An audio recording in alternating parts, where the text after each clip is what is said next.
প্রিয় দর্শক, শুভ সকাল। আপনাদের সবাইকে স্বাগত জানাচ্ছি বাংলা ভিশনের নিয়মিত আয়োজন সংবাদপত্র পর্যালোচনা অনুষ্ঠান ফ্রন্ট পেজে। আপনাদের সঙ্গে আছে আমি জাহাঙ্গীর আকন্দ। আমার সঙ্গে আলোচনার জন্য স্টুডিওতে উপস্থিত আছেন জহিরুল আলম, সিনিয়র সাংবাদিক। জহির ভাই, আপনাকে স্বাগত জানাচ্ছি।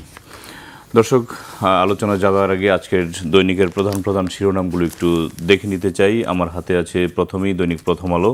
প্রথম আলোর প্রধান শিরোনাম, ৭৮ নারী প্রার্থীর অধিকাংশই উচ্চশিক্ষিত, কর্মজীবী ৬৫%। নির্বাচনে মোট প্রার্থী ২০১৭ জন। বড় দলের মধ্যে বিএনপি ১০ নারীকে মনোনয়ন দিয়েছে। জামায়াতসহ ৩০টি দল কোনো আসনে নারীদের মনোনয়ন দেয়নি। নারী প্রার্থীদের মধ্যে ব্যবসায়ী ১৬ জন, রাজনীতিবিদ ৬ জন। দৈনিক আমার দেশের প্রধান শিরোনাম, ডাক্তার শফিকের কথিত পোস্টে তোলপাড়, পরিকল্পিত ষড়যন্ত্রে অ্যাকাউন্টে হ্যাক হয়েছে। জামায়াত হ্যাক করার ক্ষেত্রে বঙ্গভবন কর্মকর্তার সরকারি মেল ব্যবহার। আইডি হ্যাকের দাবির যৌক্তিকতা নিয়ে প্রশ্ন বিএনপির। ছাত্রদলের বিক্ষোভ মিছিল সমাবেশ। দৈনিক ইত্তেফাকের প্রধান শিরোনাম, নারী বিদ্বেষী পোস্ট জামায়াত আমিরের, ৯ ঘণ্টা পর হ্যাকিংয়ের দাবি, প্রতিবাদের ঢাবিতে বিক্ষোভ মিছিল। এটা গভীর ষড়যন্ত্র বলছে জামায়াত। হ্যাকিংয়ের দাবি যৌক্তিক, কতটা যৌক্তিক প্রশ্ন বিএনপির। দৈনিক সমকালের প্রধান শিরোনাম, সহিংসতার উচ্চ ঝুঁকিতে 13 সংসদীয় আসন। রমজানে ভোগ্যপণ্য নিয়ে আটকা 35 জাহাজ। দৈনিক যুগান্তরের প্রধান শিরোনাম, সচেতনতা বাড়ানোর তাগিদ বিশ্লেষকদের। গণভোটে কেন এত বিতর্ক? গণভোট নিয়ে আরও জোরে সোরে বলা দরকার ছিল ডক্টর আনবুল্লাহ চৌধুরী। তারেক রহমানের যুক্তিকে ইতিবাচকভাবে দেখছি বদিউল আলম মজুমদার। দৈনিক ইনকিলাবের প্রধান শিরোনাম, স্থবির শুনশান চট্টগ্রাম বন্দর। টানা তৃতীয় দিনেও আজও কর্মবিরতি, হরতালের মতোই অচল দশা। আমদানি রফতানি বন্ধ, পণ্যজট বাড়ছেই। বাংলাদেশ প্রতিদিনের প্রধান শিরোনাম, ইশতেহার চূড়ান্ত 2 দলের। রাষ্ট্র কাঠামো মেরামতের 31 দফা, ভিশন 2030, জুলাই জাতীয় সনদ এবং তরুণ প্রজন্মের আকাঙ্ক্ষা। শিক্ষা ব্যবস্থাকে কর্মমুখী, সংখ্যালঘুদের অধিকার নিশ্চিত ও বেকারত্বের সমাধানের সুস্পষ্ট রূপরেখা জামায়াতের। দৈনিক কালের কণ্ঠের প্রধান শিরোনাম, বিদ্রোহীতে কঠোর বিএনপি। 37,000 কোটি টাকায় বোয়িংয়ের বিমান কিনতে তোড়জোড়। দৈনিক নয়াদিগন্তের প্রধান শিরোনাম, টেন্ডার নির্বাচন নেক্সাস। সরকারি প্রকল্পের টাকা কিভাবে হয়ে উঠছে নির্বাচনী রাজনীতির গোপন তহবিল। 9 ফেব্রুয়ারি স্বাক্ষরিত হবে বাংলাদেশ ও যুক্তরাষ্ট্র বাণিজ্য চুক্তি। দৈনিক কালবেলার প্রধান শিরোনাম, প্রাথমিকে ফিরছে পরীক্ষা বদল, আসছে মূল্যায়নেও। দক্ষিণের উন্নয়নকে অগ্রাধিকার দিয়ে রূপরেখা দিবেন তারেক রহমান। পরিচয় করিয়ে দিবেন দল ও জোটের প্রার্থীদের। এখন পর্যন্ত 23 সমাবেশে অংশগ্রহণ। আজ খুলনা যাচ্ছেন তারেক রহমান। দৈনিক দেশমন্ত্রের প্রধান শিরোনাম, আমলাদের চিন্তায় দপ্তর। দুর্নীতিবাজ আমলাতন্ত্রের কারণে সক্ষমতা থাকার পরও দেশের অর্থনীতি পিছিয়ে আছে। ফলে যারাই নতুন সরকার গঠন করবে তাদেরকে আমলাদের অনৈতিক সুবিধা দেওয়া থেকে বিরত থাকতে হবে। দৈনিক মানবজমিনের প্রধান শিরোনাম, বিনিদ্র ছুটে চলা তারেক রহমানের, ক্লান্তিহীন ডাক্তার শফিক। দৈনিক বণিকবার্তার প্রধান শিরোনাম, 52 বছরেও প্রশাসনের নির্ভরশীলতা থেকে বের হতে পারেনি ইসি। জেলা প্রশাসকদের উপর নির্ভর করছে সুষ্ঠু ভোট। দ্য ডেইলি স্টারের প্রধান শিরোনাম, parties hunting voter NIDs, phone numbers in slums. The Daily Observer, protest over NCT lease to DP World, worker strike halts CTG port operation for second day. The নিউজের প্রধান শিরোনাম, BNP Jamaat trade blame again. তো জহির ভাই, এই ছিল আজকের দৈনিকের প্রধান সংবাদগুলো। দৈনিক প্রথম আলো যেই প্রতিবেদনটা ছেপেছে যে ৭৮ নারী প্রার্থী, অধিকাংশই উচ্চশিক্ষিত, কর্মজীবী। নির্বাচনে বড় দলের মধ্যে বিএনপি মনোনয়ন দিয়েছে 10 জনকে, জামাত কোনো মনোনয়ন দেয়নি, জামায়াত সহ 30টি দল। তো আমরা প্রতিটি দলই বক্তব্য দেওয়ার সময় নারীদের অধিকারের কথা বলে, নারীদের স্বাবলম্বী বা নারী অধিকারের কথা বলে, কিন্তু মনোনয়ন দেওয়ার ক্ষেত্রে এই যে এই দুরবস্থা, এটিকে আপনি কীভাবে দেখছেন? এটা তো আসলে খুবই দৃষ্টিকটু একটা ব্যাপার। কারণ কথা বলার সময় নারীর অধিকার নিয়ে সবাই বলছে। সবচেয়ে বড় কথা হলো যে মোট ভোটারের বা মোট জনসংখ্যার অর্ধেক বা তারও বেশি যখন নারী, সেক্ষেত্রে তাদেরকে মানে এই নেতৃত্বের জায়গা থেকে বা নীতি নির্ধারণের জায়গাতে তাদেরকে যে এখনো ভাবা হচ্ছে না, এটা কিন্তু একটা বড় ধরনের পশ্চাৎপদতা এবং একটা হিপোক্রেসি আমি মনে করি সব দলের জন্যই। কোনো দলের জন্য একটু বেশি, কোনো দলের জন্য কম। বিএনপির কথা আপনি বললেন, তারা কিছু দিয়েছে, কিন্তু নারীর অধিকারের প্রশ্নে এবং আপনার যে বাধ্যবাধকতা আছে, আইনি বাধ্যবাধকতা বা নির্বাচনী বাধ্যবাধকতার যে আইন কানুনগুলো আছে, সেখানে তো ধরেন মিনিমাম যে কমপ্লায়েন্স বলতে যেটা বোঝায়, সেটার ব্যাপারে কিন্তু তাদের নারী নীতি বলেন, তাদের কমিটমেন্ট বলেন, বিভিন্ন বক্তৃতা বিবৃতি বলেন, সেখানে কিন্তু এগুলো উল্লেখ করা আছে, কিন্তু অগ্রগতি কিন্তু হয়নি। তো আমি বলবো যে ধরেন যারা একেবারে জামাতের কথা আপনি বললেন, একেবারেই যারা দেয়নি তাদের কথা তো আসলে জামাত ৩০টি দল, হ্যাঁ মানে অন্যগুলি তো আসলে অত রিমার্কেবল নয়। তারপর বলতে হবে যে আসলে এই জায়গায় কেউই কিন্তু যথেষ্ট অগ্রগতি করতে পারে নাই। আমি দেখলাম যে হয়তো আপনি বিএনপিকে বলবেন হ্যাঁ কিছু তো দিয়েছে তারা, তো কিছু দিলে বিএনপির মতো রাজনৈতিক দলের কিছু দেওয়া কিন্তু এটা তাদের মানে রাজনৈতিক যে অবস্থান সেটার সঙ্গে কিন্তু মানে যৌক্তিকতা প্রমাণ করে। অনেক যোগ্য নারী প্রার্থী, অনেক যোগ্য নারী প্রার্থী আছে। তবে হ্যাঁ, বাংলাদেশে ধরেন যে বাস্তবতা, সেখানে এখনো এটা শুধুমাত্র আইন কানুন দিয়ে হবে না, এটা মানসিকতার পরিবর্তন আছে। নারীর নেতৃত্বের প্রতি আমরা কিন্তু প্রধানমন্ত্রী পেয়েছি নারী, এবং দেশের বিভিন্ন শীর্ষ পদে নারী নেতৃত্ব করেছে, কিন্তু আমাদের মনোজগতে কিন্তু এখনো নারী নেতৃত্বের প্রতি যে একটা মানে এমব্রেস করা, যেটাকে অর্থে যে গ্রহণ করে নেওয়া, সেটা কিন্তু এখনো মন মানসিকতার দিক থেকে আমরা মানে প্রতিষ্ঠিত হয়নি সমাজে।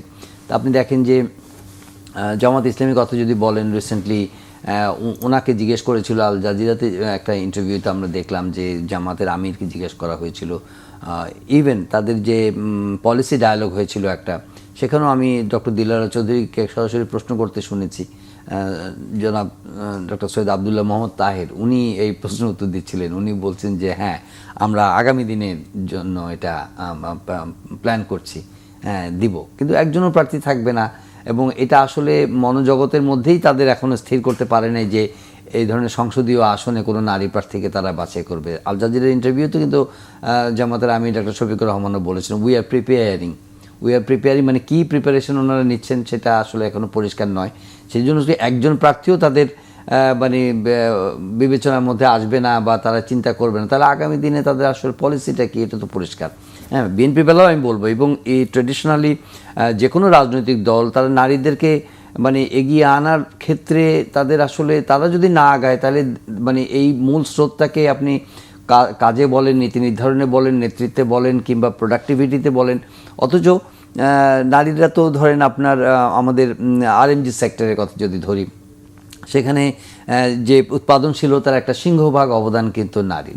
এবং এই আলোচনা কিন্তু অর্থনৈতিক ক্ষেত্রে বারবারই উঠে আসছে যে নারী যে গৃহস্থালী কর্মকাণ্ড, সেই গৃহস্থালী কর্মকাণ্ড কিন্তু ইকোনমিক ভ্যালু হিসাবে কিন্তু আমরা ক্যালকুলেট করি না, আমাদের জিডিপিতে কিন্তু সেটার কোনো ভূমিকা নেই। অথচ নারী যদি ঘরেও কাজ করে সেটারও কিন্তু একটা ইকোনমিক ভ্যালু আছে। তো এই ইকোনমিক ভ্যালুটা কিন্তু আপনার ট্রান্সলেট করতে হবে আমাদের জিডিপির মধ্যে, এই অবদানটা, ওইটাও কিন্তু আমরা এখন পর্যন্ত করতে পারিনি। তার মানে হচ্ছে যে এটা একটা বৃহৎ জনগোষ্ঠীকে যদি আপনি লিভ বিহাইন্ড করে রাখেন, পেছনে ফেলে রাখেন, তাহলে সামগ্রিক উন্নয়নের কল্পনা আপনি কিভাবে করবেন, রূপকল্প কিভাবে করবেন, এটা আসলে সম্ভব না। এবং আগামী দিনে এটা ইনক্লুসিভ হবে না। আমরা তো ধরেন সব কিছুর মধ্যে কিন্তু অংশগ্রহণমূলক বলি, তো নির্বাচন অংশগ্রহণমূলক হলে শুধু পুরুষরা নির্বাচন করবে, নারীরা কি করবে? এই জন্য কিন্তু নারীর ভোটের উপর আপনি কিন্তু সাংঘাতিকভাবে নির্ভরশীল। প্রত্যেকেই কিন্তু নির্বাচনে জয়ের জন্য মা বোনদেরকে, তাদের কিন্তু সমর্থন পাওয়ার জন্য, তাদেরকে ইমপ্রেস করার জন্য নানাভাবে চেষ্টা করে যাচ্ছেন, কিন্তু মর্যাদার দিক থেকে কিংবা তাদেরকে রেকগনিশনের দিক থেকে, তাদেরকে অ্যাকোমোডেশন করার দিক থেকে কিন্তু তাদের এটা একটু, আমি বলবো যে সমাজে এই পুরুষতান্ত্রিক মানসিকতার পরিবর্তন না হলে সামগ্রিক যে উন্নয়ন কাঠামো বা রাষ্ট্র নির্মাণের যে চিন্তাটা, সেটা সম্ভব হবে না। এটা কি ওই যে সংরক্ষিত নারী আসন আছে বলেই কি এটা মানে কম দেওয়া হচ্ছে? বা হ্যাঁ, এটাও একটা মাইন্ডসেট, যে না হ্যাঁ তাদের জন্য তো সংরক্ষণ করা আছে। মানে হয়তো নারীরা দেখেন অনেকে আছে যে নির্বাচনে দাঁড়ালে পাশ করবে না বা তাদের সেই ফাইন্যান্সিয়াল স্ট্রেংথ নাই, তো অথবা ওই ধরনের নেতৃত্বের জনভিত্তি এখনও তৈরি হয়নি। কিন্তু কোনো এক জায়গাতে সেজন্যই তো বলা হচ্ছে আপনি একটু 5% না করেন, আপনি মানে শুরু করেন, শুরুই যদি না করেন তাহলে ধীরে ধীরে মানে এটা আগাবেন কোথা থেকে? So there has to be a beginning. ওইটা যদি মানে আমরা করতে পারতাম তাহলে আমার মনে হয় যে সমাজে টলারেন্সের ব্যাপার। আপনি দেখেন যে শুধু নারীর প্রতি নানা ধরনের ফতোয়া আসে, নারীকে সংযত হওয়ার জন্য নানা ধরনের কিন্তু এটা তো মানে আমাদের মানতে হবে যে আসলে শৃঙ্খলা কিন্তু মানে পারস্পরিক। আপনি নারীর প্রতি যে সহিংসতাগুলো ঘটে, নারী যে অনিরাপদ, তাদের যে নিরাপত্তার যে সংকট সমাজে, এটা তো আসে পুরুষের কাছ থেকে। তো পুরুষ যদি নিজেদেরকে এখানে সংযমের মধ্যে থাকে, সংহত থাকে, তারা যদি নিয়ম শৃঙ্খলার মধ্যে থাকে, তাহলে এক্ষেত্রে দেখা যাবে যে নারীর প্রতি যেই ইয়েগুলো হচ্ছে, অনিয়মগুলো হচ্ছে নারীকে কেন্দ্র করে, তাদের সম্ভ্রম, তাদের সহিংসতা, পারিবারিকভাবে তাদের যে সম্মানের বিষয়গুলো, সব কিছুতে কিন্তু একটা ব্যালেন্স আসে। তো আমি মনে করি যে শুধুমাত্র নারীর প্রতি ফতোয়া দেওয়া বা নারীকে কোণঠাসা করা বা নারীকে মানে করে রাখা, মার্জিনালাইজ করে রাখার মধ্যে সমাধানটা নয়।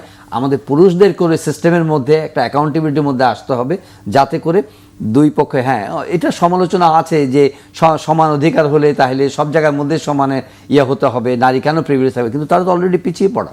তো একটা পিছিয়ে পড়া জনগোষ্ঠী যে কোনো ক্ষেত্রে হোক, এটা পুরুষের বেলা তো হবে যে পিছিয়ে পড়া যারা থাকবে তাদের প্রতি একটা extra privilege, extra attention, extra care এবং এক্সট্রা বলবো যে একটা নিয়ম নীতি করা দরকার, যেটার মধ্যে দিয়ে তারা গ্র্যাজুয়ালি তারা লিফট আউট হয়, তারা যাতে সেখান থেকে একটু উপরে উঠে আসে। ওই লিফট হওয়ার পরে যখন আপনি শোল্ডার হবেন, তখন আপনি হয়তো কম্পিটিশনের কথা বলবেন। এখন যেই পার্সেন্টেজের কথা বলা হচ্ছে, ইটস ভেরি নমিনাল। এই নমিনাল পার্সেন্টেজ দিয়ে যদি শুরু না করেন তাহলে কোথাও আপনি কিন্তু এই মানে প্রতিষ্ঠা করতে পারবেন না। অথচ এদেরকে বাদ দিয়ে আপনি দেশ গড়ার কথা চিন্তা করছেন, এদেরকে বাদ দিয়ে আপনারা অগ্রগতি বা প্রগতির কথা বলছেন। এই জিনিসগুলো আসলে সম্ভব হবে না। একটা প্রশ্ন করতে চাই যে সেটা হচ্ছে যে বিগত সংসদগুলোতে সংরক্ষিত নারী আসনে যারা ছিলেন বা এই যে সংরক্ষিত নারী আসনে তারা আসলেই মাঠ পর্যায়ে কতটা ভূমিকা রাখতে পেরেছে বা তাদের ভূমিকা মানে কেমন? আমি বলবো যে এইটা একটা মাইন্ডসেটের ব্যাপার। তো আমি কথা বলছি যে ডেফিনেটলি তাদের যে অংশগ্রহণ, তাদের যে নেতৃত্বের গুণাবলী, সেগুলো সব ক্ষেত্রে প্রমাণিত নয়।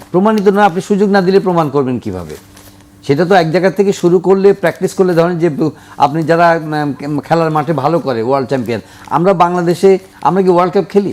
আমরা ওয়ার্ল্ড কাপ খেলি না। আমরা খুবই ফুটবলের একদম র্যাঙ্কিংয়ের মধ্যে অনেক নিচে আছি। যা উদাহরণ হিসাবে বললাম। এটা যদি আপনি প্রপার ইনভেস্টমেন্ট করেন, এটা ট্রেনিং করেন, তাদেরকে যদি আপনি গ্রুম করেন এবং দীর্ঘমেয়াদী একটা ভিশন করেন, তবেই না আপনি একটা মানে বলবো যে বৈশ্বিক পর্যায়ে যাবেন। তো আপনি রাজনীতি বলেন, আমাদের পেশা জীবনে বলেন, প্রত্যেকটা ক্ষেত্রেই তো আপনার একটা ইনভেস্টমেন্ট দরকার।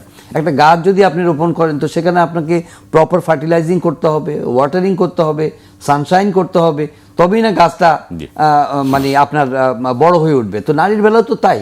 আপনি তার প্রতি তো তাকে প্রপারলি যদি তাকে নিরাপত্তা দেন, তাকে যদি অ্যাটেনশন দেন, সিস্টেমের মধ্যে যদি তার সে ধরনের আপনার বলবো যে তাদের যে ভবিষ্যতের যে একটা রূপরেখা দেন, তাহলে সে হয়তো ধীরে ধীরে এগিয়ে আসবে। ওই জায়গাটা তো আমরা করছি না প্রপারলি।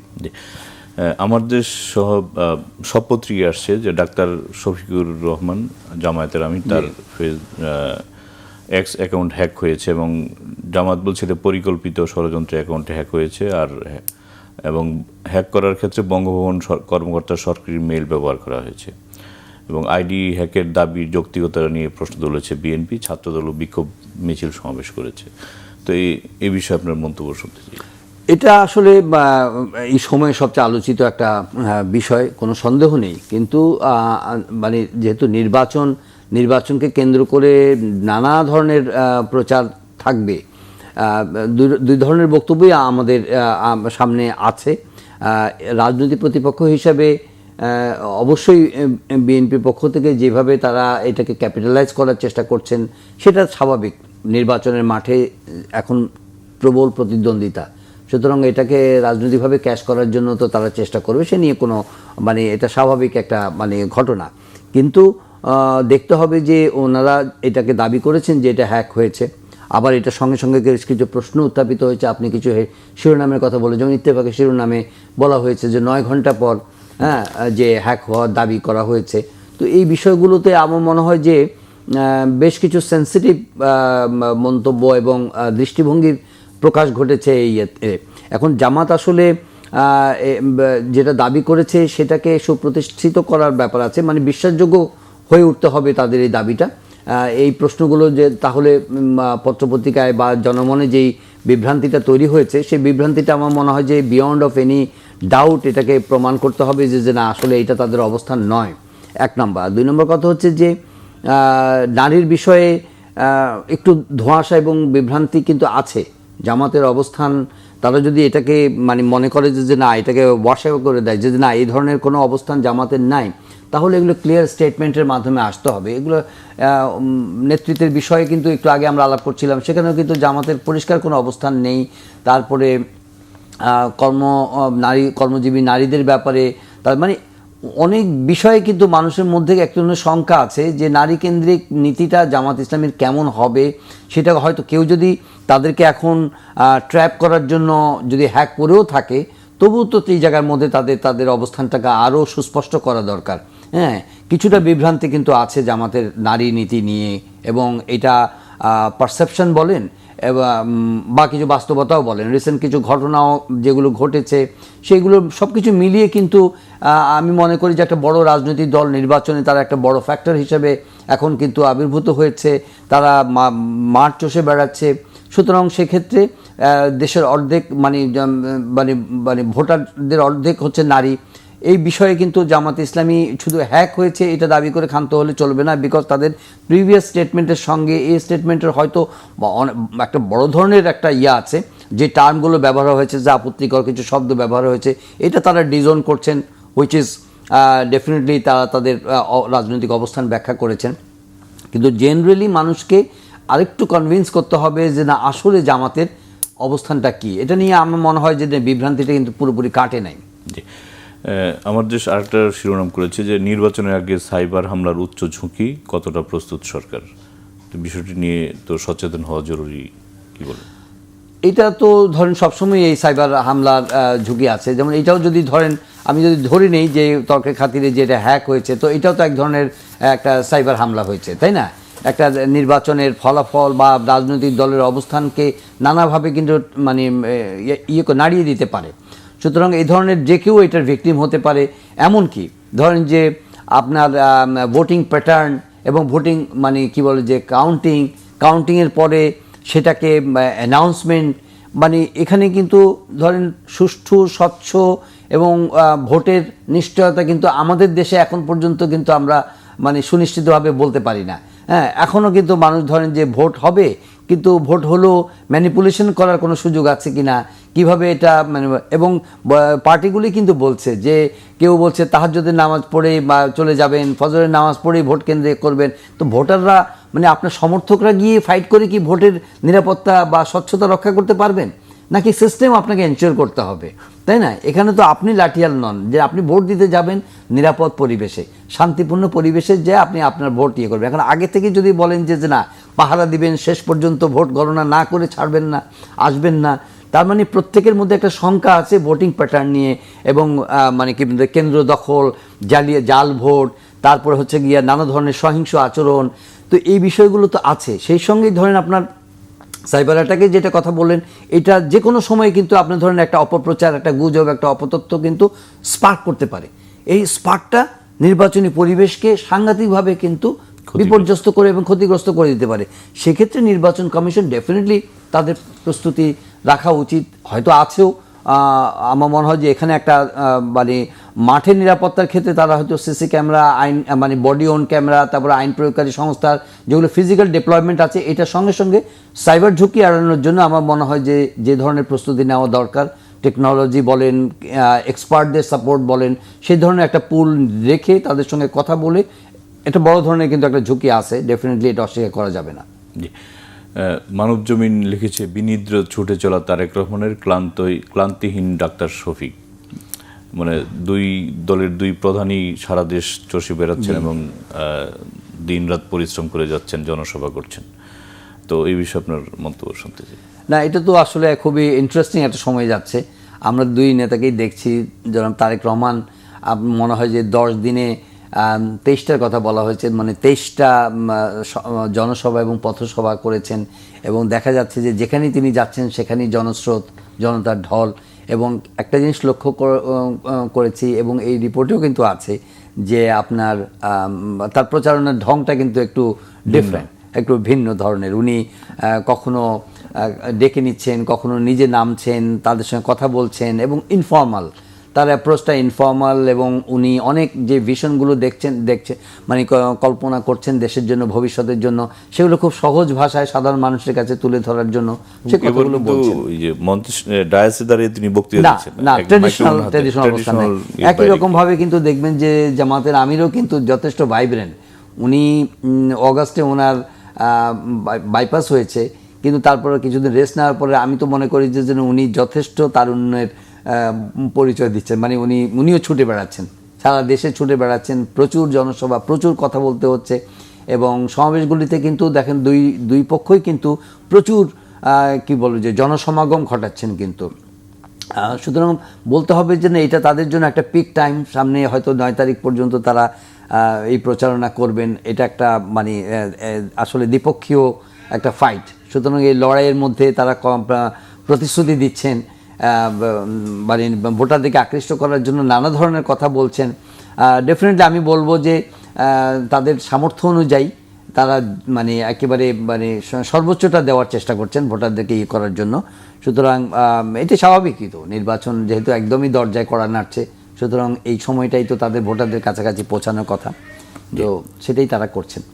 যে আমরা বিভিন্ন স্থানে একের পর এক সংঘর্ষ দেখতে পাচ্ছি, তো নির্বাচনী পরিবেশ এখনো পর্যন্ত কিরকম আছে বা সন্তুষ্টজনক কিনা আপনার কি মনে করেন? আমার কাছে মনে হয়েছে যে আপনি দুইভাবেই দেখতে পারেন। সেটা যদি মনে করেন যে হ্যাঁ, শঙ্কা, ওই যে গ্লাস হাফ ফুল হাফ এমটির কথা যদি ধরেন, বাংলাদেশে মানে এই ধরনের একটা নির্বাচন তো আমরা বহুদিন পরে দেখছি। একটা পার্টিসিপেটরি অর্থে যে খুবই উৎসব মুখর, সবাই ভোট দিতে চায়। বিশেষ করে তরুণ যারা ভোটার আছে, প্রায় 4.5 কোটি তরুণ ভোটার, তারা ভোট দেওয়ার জন্য উদ্গ্রীব হয়ে আছে, উন্মুখ হয়ে আছে। নারীরা ভোট দেওয়ার জন্য উন্মুখ হয়ে আছে। সেই হিসেবে ধরেন এখন পর্যন্ত যে পরিবেশ, টেনশন আছে, কিন্তু এমন না যে একেবারে ভোটের পরিবেশ সাংঘাতিকভাবে ডিসরাপ্ট হয়ে গেছে। ভোটের পরিবেশ নিয়ে খুবই আশঙ্কা করার মতো আমি মনে করি না এখন পর্যন্ত মানে কোনো পরিস্থিতি তৈরি হয়েছে। কিন্তু আবার একই সঙ্গে এটাও বলতে হবে যে কিছু কিছু বিচ্ছিন্ন ঘটনা তো ঘটেছে। মানুষ মারা গেছেন এবং আহত হয়েছেন, সংঘর্ষের ঘটনা ঘটছে। সুতরাং এটা যাতে স্কেলেট না করতে পারে, এটা যাতে ট্রিগার না করে, ট্রিগার যদি করে তাহলে এটা যে কোনো দিকে ধাবিত হতে পারে। সুতরাং ওই জায়গাটা এমন মনে হয় যে নির্বাচন কমিশন বলেন, ল এনফোর্সিং এজেন্সি বলেন, ইভেন পলিটিক্যাল পার্টিগুলোর কথা বলেন, তাদের কিন্তু দেখেন নির্বাচনে অংশগ্রহণ করা এবং নির্বাচন হওয়া ছাড়া কোনো বিকল্প নাই। সুতরাং যেই পার্টি এটাকে আপনার ফ্রাস্ট্রেট করার চেষ্টা করবে, সহিংসতা করার চেষ্টা করবে, তারা কিন্তু পুরো সিস্টেমটাকে, সামগ্রিকভাবে সিস্টেমটাকে, নির্বাচনী ব্যবস্থাটাকে কিন্তু একটা প্রশ্নের মুখে ফেলে দিবেন, এবং এটা কিন্তু ভবিষ্যতের জার্নিটাকে আরো কঠিন করে তুলবে। এটা সবগুলো রাজনৈতিক দলের মাথায় রাখতে হবে। আপনাকে অসংখ্য ধন্যবাদ আমাদের সাথে আলোচনা অংশ নেওয়ার জন্য। প্রিয় দর্শক, আজ এ পর্যন্তই। কাল দেখা হবে একই সময়। ভালো থাকবেন, সুস্থ থাকবেন, সে প্রত্যাশায় আজকের মতো এখানে বিদায় চাইছি। সঙ্গে থাকার জন্য ধন্যবাদ সবাইকে।